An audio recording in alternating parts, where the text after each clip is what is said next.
दोस्तों, मैं सागर दैनी आपका स्वागत करता हूं अपने YouTube channel Uttarakhand next exam में। मैं आपके पास आज लेकर के आया हूं एक संशोधित सिलेबस जो कि प्रश्न प्रसार अधिकारी का है, क्योंकि कुछ स्टूडेंट का इसमें आयोग को जो है मेल गया होगा कि हमारा जो इसमें सिलेबस ऐड नहीं किया है, जबकि ये पशुपालन विभाग की भर्ती है या हॉर्टिकल्चर की है, किसी प्रकार की जो भर्ती है उसमें जो है हमारा एग्रीकल्चर और एनिमल हस्बेंड्री शामिल नहीं किया गया है।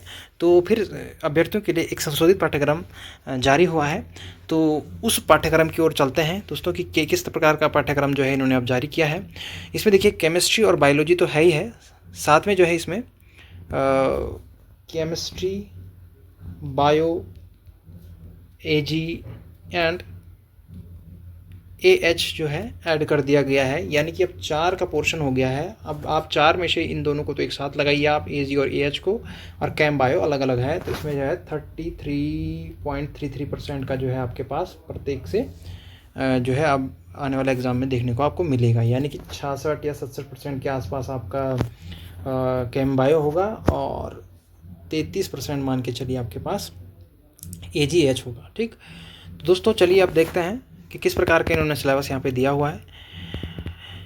केमिस्ट्री और बायोलॉजी की बात तो हम पिछले वीडियो में कर चुके हैं। इस वीडियो में केवल हम देखेंगे कि जो इन्होंने संशोधित सिलेबस दिया हुआ है एग्रीकल्चर का और साथ में जो है एनिमल हस्बेंड्री का, उसकी ओर बढ़ते हैं कि इन्होंने किस प्रकार का जो है इसमें सिलेबस दिया हुआ है। देखिए पार्ट 3 दिया हुआ है एग्रीकल्चर से रिलेटेड।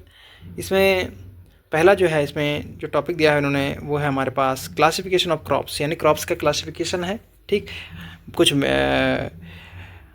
उसमें जो है मेजर सीरियल्स हैं, मिलेट्स हैं, पल्सेस है, ऑयल सीड्स वगैरह हैं, फोडर्स हैं, फाइबर्स हैं, फ्रूट्स है, vegetables, flowers, medicinal, aromatic, spice crop हो गई, और आपके हार्वेस्टिंग मैनेजमेंट एंड प्रिजर्वेशन का इसमें सारा दिया हुआ है। तो ये जो है आपको यदि आप देखेंगे तो ये आपको एग्रीकल्चर की जो मैंने आपको बताई थी कॉम्पिटेटिव के लिए, कॉम्पिटेटिव बुक एक कॉम्पिटेटिव बुक एग्रीकल्चर जो वाली है उसमें आपको ये सारे मिल जाएंगे, ये NR सुंडा की। ठीक, इसी तरीके से इसमें दिया हुआ है फार्मिंग का दिया हुआ है, जैसे कि आपका फार्मिंग सिस्टम पूछा गया है और सस्टेनेबल एग्रीकल्चर पूछा गया है। Plant production measures of agronomical and horticulture crops. ठीक, तो प्लांट प्रोटेक्शन के लिए क्या क्या मेजर्स होते हैं वो हॉर्टिकल्चर क्रॉप्स और इनके सबके यहाँ पे पूछे गए हैं। प्लांट सेल की बात कर रहे हैं यहाँ पे, तो ये आपको बॉटनी में देखने को मिल जाएगा कि प्लांट सेल क्या है। Plant cell structure, functions, cell division, plant tissue culture, plant anatomy, और ये बायो में आपको देखने को मिल सकता है। ठीक, रूट स्टेम लीफ का प्लांट एनाटॉमी, पॉलिनेशन के बारे में, फर्टिलाइजेशन के बारे में। ठीक,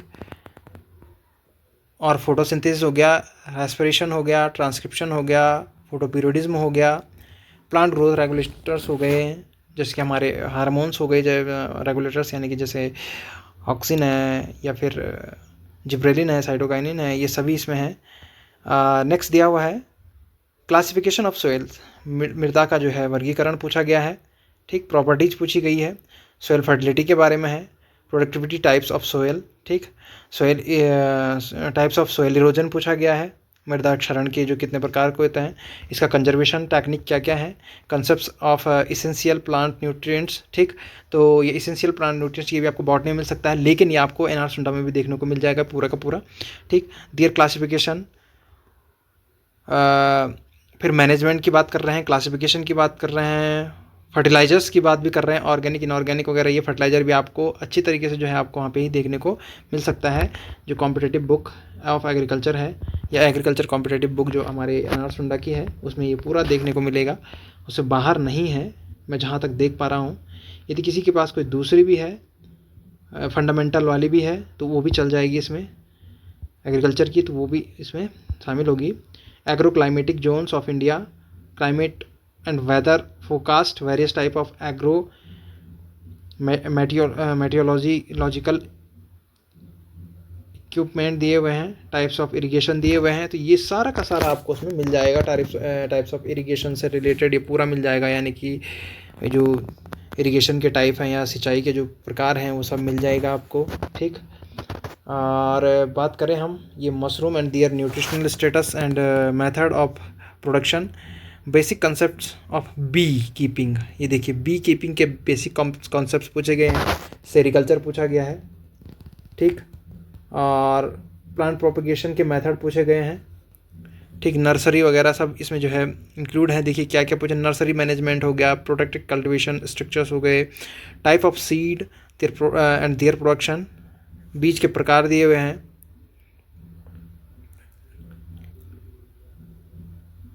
इसी प्रकार से जो है यहाँ पे जो 8वां दिया हुआ है, principle and importance of agriculture economic, agriculture making finance and cooperations, extension and rural development programme of government agencies run for welfare of farmers community. तो ये थोड़ा बहुत आपको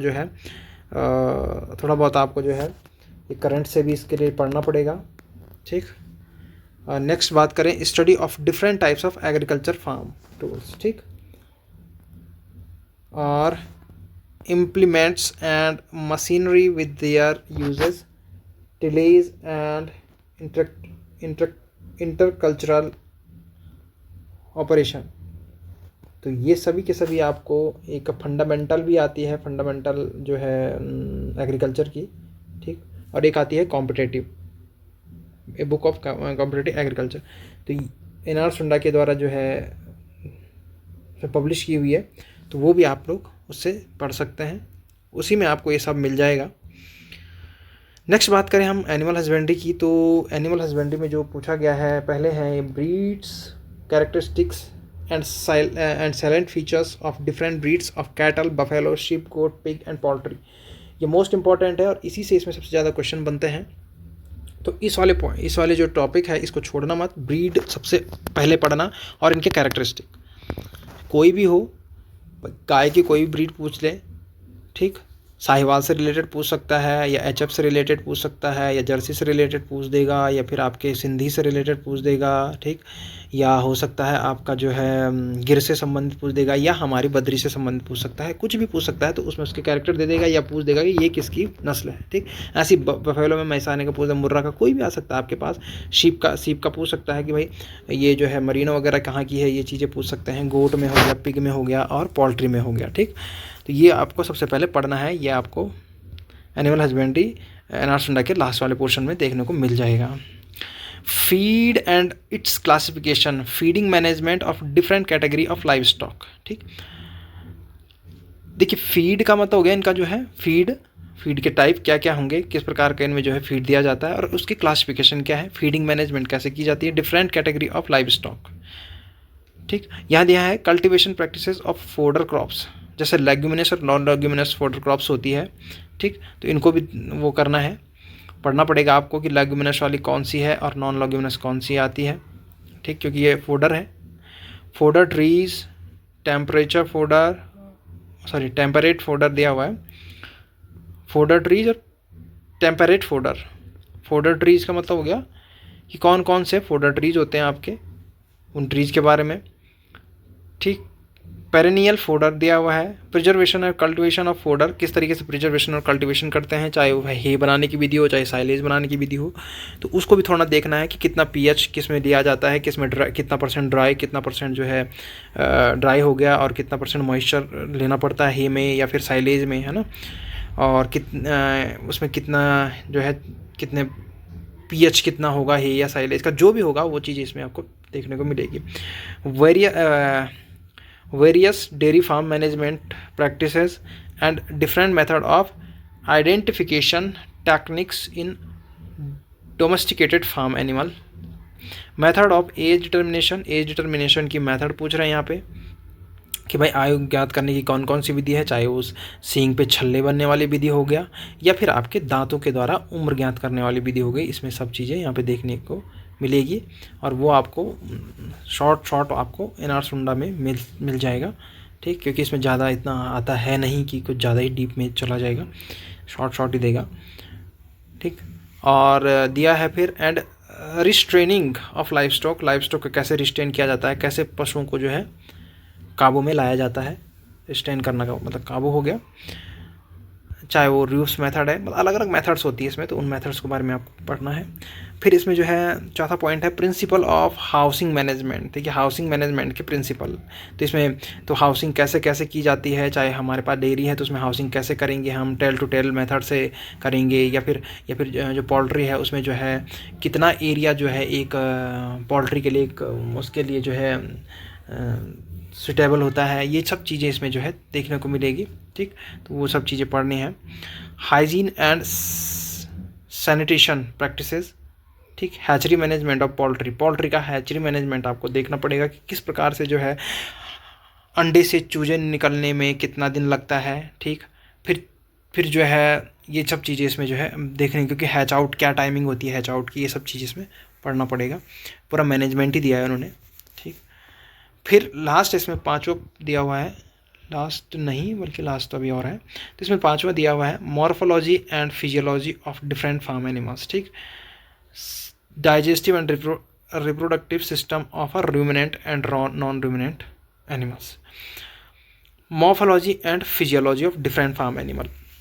तो फार्म एनिमल की फिजियोलॉजी और मॉर्फोलॉजी भी देखने को मिलेगी कि भाई फार्म एनिमल्स जैसे भाई गाय है तो गाय की जो है फिजियोलॉजी क्या क्या है या मॉर्फोलॉजी क्या क्या है, उसके डाइजेस्टिव सिस्टम से रिलेटेड, रिप्रोडक्टिव सिस्टम से रिलेटेड। ठीक, और रूमिनेंट और नॉन रूमिनेंट एनिमल जो है इनमें जो है डाइजेस्टिव सिस्टम कैसे होता है, कितने भागों में रूमिनेंट में पेट होते हैं, जैसे 4 भाग हो गए तो इस प्रकार से उसमें, या इसमें जो है नॉन रूमिनेंट में कितना स्टमक होगा, 1 होगा, 2 होगा, 3 होगा, तो इस प्रकार से आपको यहाँ पे पढ़ने को मिलेगा कि आपको क्या क्या पढ़ना है वो चीज़ें। Care and management of domesticated farm animals, इनका केयर और मैनेजमेंट की बात कर रहे हैं यहाँ पे, डोमेस्टिकेटेड एनिमल की जो हम पालते हैं, पालतू जानवरों की।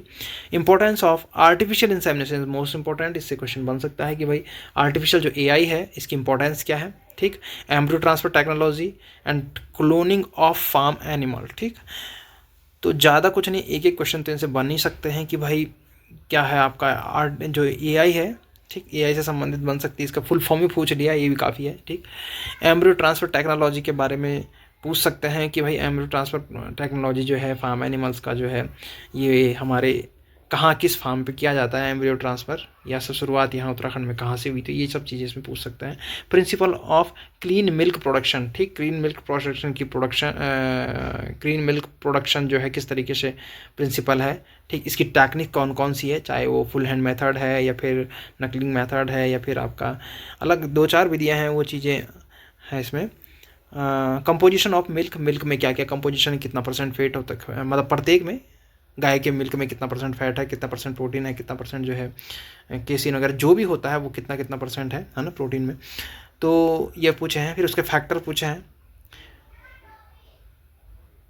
फिर है disease management of large ruminant. ठीक, तो कौन कौन से डिजीज़ हैं, चाहे वो FMD से रिलेटेड आ गया है या आपके HS है, BQ है ना, तो ये डिजीज़ जो हैं ये रूमिनेंट में कौन कौन से डिजीज़ होते हैं। ठीक, स्मॉल रूमिनेंट में कौन कौन से हैं, चाहे PPR से रिलेटेड कुछ भी आ सकता है। पोल्ट्री में कौन कौन से आ रही है, RD वगैरह, बैक्टीरियल वायरस सभी पूछे हैं, प्रोटोजोअल, तो इनको थोड़ा देखना पड़ेगा आपको कि बैक्टीरियल भाई जो लार्ज रूमिनेंट में बैक्टीरियल डिजीज़ कौन सी है, वायरल डिजीज, गाय में वायरस से होने वाले डिजीज़ रोग कौन से हैं, गाय में बैक्टीरिया जीवाणु से होने वाले, प्रोटोजोआ से होने वाले, है ना।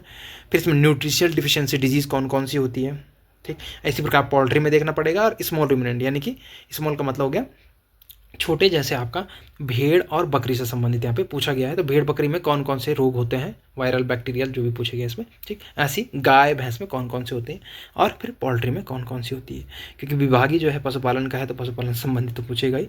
फिर नेक्स्ट है effect of green house gases and climate changes on productivity of domesticated farm animal. ठीक, भाई ये ग्रीन हाउस गैस है, इसका क्लाइमेट पे क्या इफेक्ट पड़ता है, क्या चेंजेस पड़ रहे हैं, प्रोडक्टिविटी पे क्या, productivity of domestic farm animals. ठीक, इनकी प्रोडक्टिविटी पे क्या इफेक्ट पड़ रहे हैं। Economic status of livestock in Uttarakhand, Uttarakhand में इकोनॉमिक स्टेटस क्या है। ठीक, फिर different institution related to livestock farming. ठीक, तो इस तरीके से यहाँ पे पूछा गया है। फिर इसमें एक और करेगा note current general knowledge of scientific advancement in all the above parts unit is deemed to have been included. ठीक, तो ये सब है इसमें, तो इस प्रकार से आपको यहाँ पे पढ़ना पड़ेगा। होपफुली गाइज आपके समझ में आया होगा वीडियो। इसके लिए आप NR सुंडा की बुक फॉलो कर सकते हैं, मैंने बताया है, जो कि कॉम्पिटेटिव बुक एग्रीकल्चर है, या फिर एक और बुक आती है फंडामेंटल बुक ऑफ एग्रीकल्चर, ठीक। तो वो भी आप इसमें देख सकते हैं। तो होपफुली आपकी समझ में आया होगा। जहाँ पे आपको दिक्कत हो रही होगी, परेशानी हो रही हो, तो इससे पहले मैंने आपको एक वीडियो में अपना नंबर शेयर कर रखा है, उसमें आप मुझे पूछ सकते हैं कि एनिमल हस्बेंड्री से रिलेटेड सर क्या आ सकता है, किस तरीके से, मतलब क्योंकि ये तो है ही है, लेकिन बुक्स वो पढ़नी ही पढ़नी है आपको। हाँ, यदि आप कुछ एक्स्ट्रा जानना चाहते हैं कि सर इसमें जो है क्या पता यहाँ से आ जाए वहाँ से आ जाए, तो क्या क्या हमारी जो है आजकल फील्ड में क्या क्या चल रहा है, इससे संबंधित मैं आपको उसमें जानकारी दे दूंगा, ठीक है। फील्ड में जो है आजकल यही रोग चल रहे हैं, ये बैक्टीरियल हो गए, वायरल हो गए, या फिर इसकी वैक्सीनेशन होती है, या इस प्रोग्राम से हम जो है पोल्ट्री जो है हमारे जो है पूरा पोल्ट्री का जो है एक सिस्टम है वो किस तरीके से होता है, मैनेजमेंट क्या है होता है, तो इसमें मैं आपको थोड़ा बहुत इसमें बता दूंगा। बाकी आई थिंक आपकी समझ में आ गया होगा। Okay guys, thank you, have a nice day, bye.